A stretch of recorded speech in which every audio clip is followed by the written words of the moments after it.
Hello friends, welcome to YouTube channel IIT education learner पर। तो friends, हमने हमारी अकाउंट्स की पिछली क्लास में सीख लिया था कि किसी भी फीचर को एक्टिवेट कैसे करते हैं। तो हमने सीखा था कि जीएसटी फीचर को टैली ERP9 में कैसे एक्टिवेट करें, और उसके बाद में हमने जाना था कि टैली ERP9 में कितने वाउचर्स होते हैं और हमारे बेसिक कोर्स के लिए हमारे काम में कितने वाउचर्स आएंगे। तो हमने सीखा था कि हमारे यूज़ में 8 वाउचर्स हैं जिनके बारे में हमने थोड़ा डिटेल से जाना था। तो आगे अपने सीखते हैं कि टैली ERP9 में जो ये 8 वाउचर्स हैं हमारे यूज़ में आने वाले, वो होते कहाँ पे हैं। तो ये सीखने के लिए देखते रहें हमारी इस वीडियो को एंड तक। और जिस भी स्टूडेंट्स ने अभी तक लाइक और सब्सक्राइब नहीं किया है तो प्लीज़ इस वीडियो को लाइक और सब्सक्राइब ज़रूर कर दें। तो चलते हैं हमारे आज के नेक्स्ट टॉपिक की तरफ, जो है कि टैली ERP9 में ये 8 वाउचर्स होते कहाँ पर हैं। तो टैली को ओपन कर लेने के बाद जो सबसे पहले पेज खुलता है उसको बोलते हैं गेटवे ऑफ टैली। और गेटवे ऑफ टैली में ट्रांजैक्शन के अंडर में एक ऑप्शन है, ट्रांजैक्शन के अंडर में एक ऑप्शन है अकाउंटिंग वाउचर का।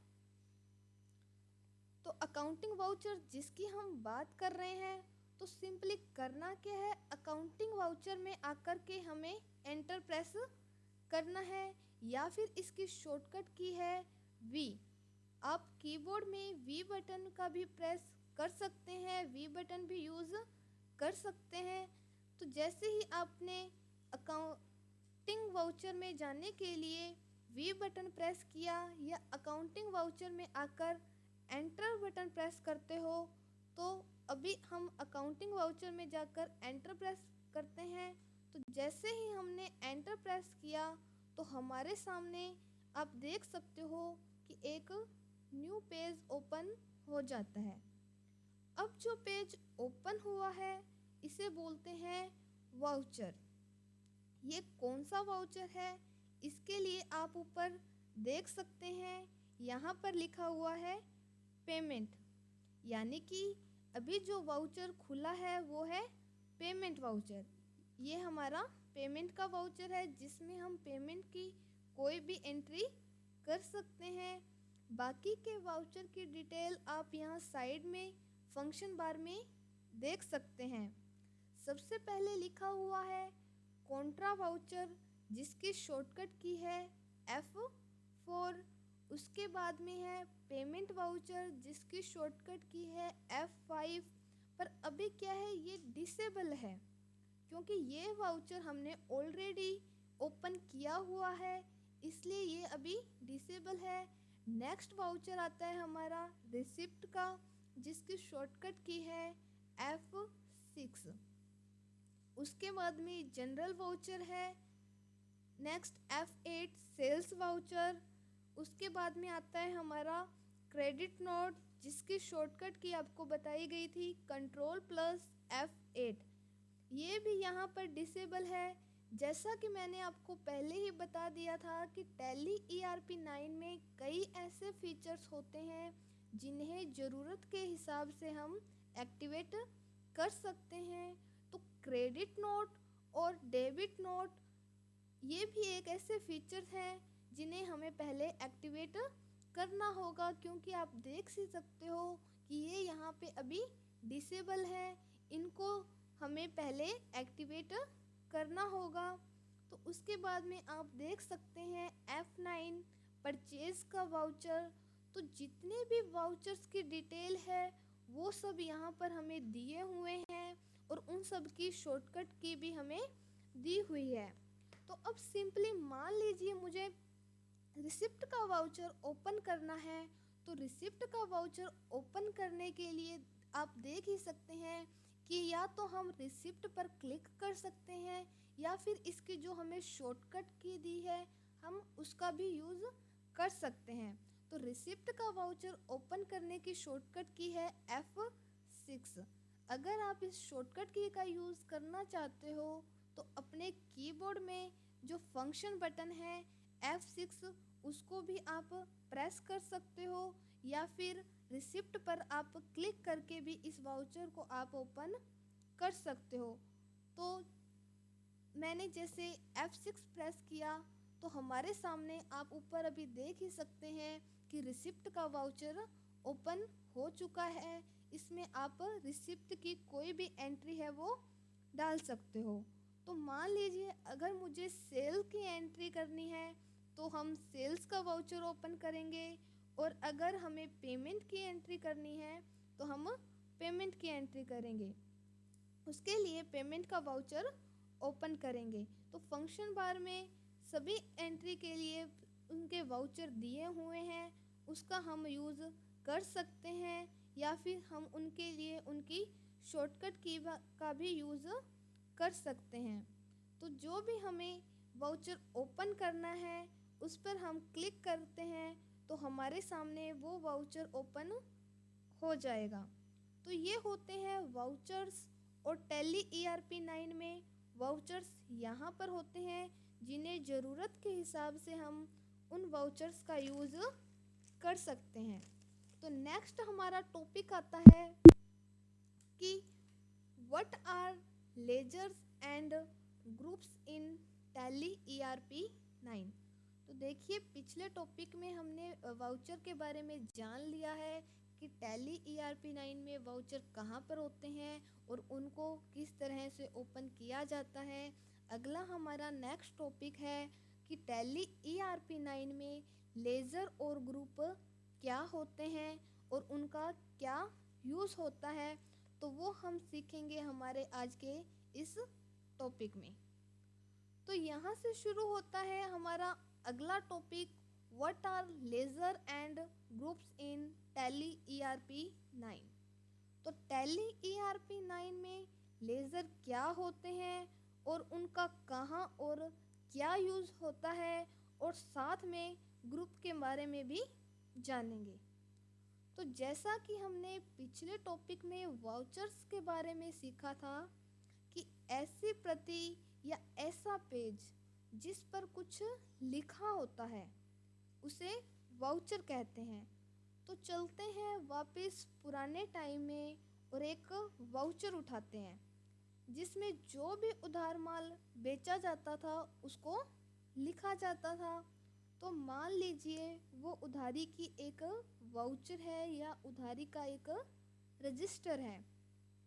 तो अब उस वाउचर या रजिस्टर में रोजाना होने वाली उधारी को हम लिखते हैं, जैसे कि 5,000 रुपये का उधार माल बेचा 25/10/2022 को, 4,000 रुपये का उधार माल बेचा 28/10/2022 को, और 6,000 रुपये का उधार माल बेचा 14/11/2022 को। तो अब यहाँ पर सवाल ये है कि मुझे क्या पता चलेगा कि ये माल हमने बेचा किसको है। मैंने इस वाउचर में ये तो लिख दिया कि मैंने कब और कितने का माल बेचा है, लेकिन ये नहीं लिखा कि किसको बेचा है। अगर इसके लिए ये भी लिख दें कि मैंने ये माल अनवर को बेचा है तो हमें आसानी से पता चल जाएगा कि ये माल मैंने कब, किसे और कितने रुपए में बेचा। तो इसे ही कहते हैं लेजर, यानी कि खाता खोलना, यानी कि किसी के बारे में जानना, यानी कि हमने माल बेचा किसको बेचा ये जानने के लिए हमें उसके नाम से खाता खोलना पड़ता है, उसे ही बोलते हैं लेजर। तो बिल्कुल इसी तरह टैली ERP9 में भी जब किसी भी वाउचर में एंट्री करते हैं तो खाता खोलना पड़ता है, जिसे कहते हैं लेजर क्रिएट करना।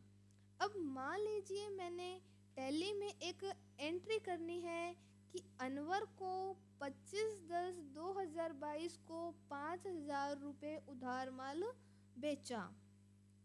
तो अब टैली ERP9 तो किसी अनवर को नहीं जानता।